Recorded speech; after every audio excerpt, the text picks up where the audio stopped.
Et je suis troyen, hein, c'est déjà un point important, et donc la médiathèque de Pont-Sainte-Marie a eu l'amabilité et la bienveillance de me proposer de venir auprès d'eux, et comme j'adore venir raconter justement des choses assez improbables de l'histoire, voilà, sur des personnages inconnus ou des passages absolument débiles mais incroyables, et ben, c'est avec grand plaisir que j'ai répondu oui. Puis c'est aussi l'occasion de présenter mon travail à ceux qui le souhaitent. Je suis là en pleine semaine à la médiathèque pour parler du Petit Théâtre des Opérations, qui est donc une bande dessinée dont le tome 1 s'est très bien passé l'an dernier un peu partout en France et à l'étranger, dont le tome 2 sort le mois prochain, le 3 mars, et puis on met une petite touche débile. C'est une bande dessinée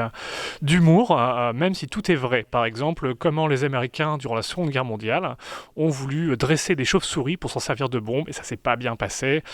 Comment en France, on a eu une espèce de super-héros qui était une crevette dont personne ne voulait, et qui en fait a arrêté 1080 Allemands tout seul, voilà, un certain Albert Roche, et tous ces personnages en fait qui sont relativement méconnus, mais tout à fait improbables, et franchement si on en faisait un film, vous voudriez pas y croire. Quand on a été enseignant, je pense qu'on est tous déjà tombés devant une classe qui n'en a pas grand-chose à faire. Et donc, pour accrocher son attention, c'est qu'est-ce qui va parler à ses élèves. Et autant on a tous connu des cours théoriques particulièrement chiants, on va se le dire, autant une bonne anecdote, ça en général, on a tendance à retenir. Quand j'ai commencé à le faire à titre privé, je me suis aperçu que ça intéressait vraiment les gens, en plus des classes à qui j'avais présenté ça. Et donc, de fil en aiguille, c'est devenu des conférences, puis un livre, et maintenant une BD. Mais comme je suis spécialisé sur l'histoire militaire, par exemple, quand j'ai pu travailler, par exemple, en 2016 avec les archives de l'Aube, c'était sur des sujets plus sérieux, hein, c'était vraiment sur voilà, la guerre à l'arrière. Comme le front n'est pas arrivé directement jusqu'à Troyes durant la Première Guerre mondiale, ça limite déjà un peu, mais après, j'ai des histoires et j'espère justement pouvoir parler de Troyes et de personnages troyens.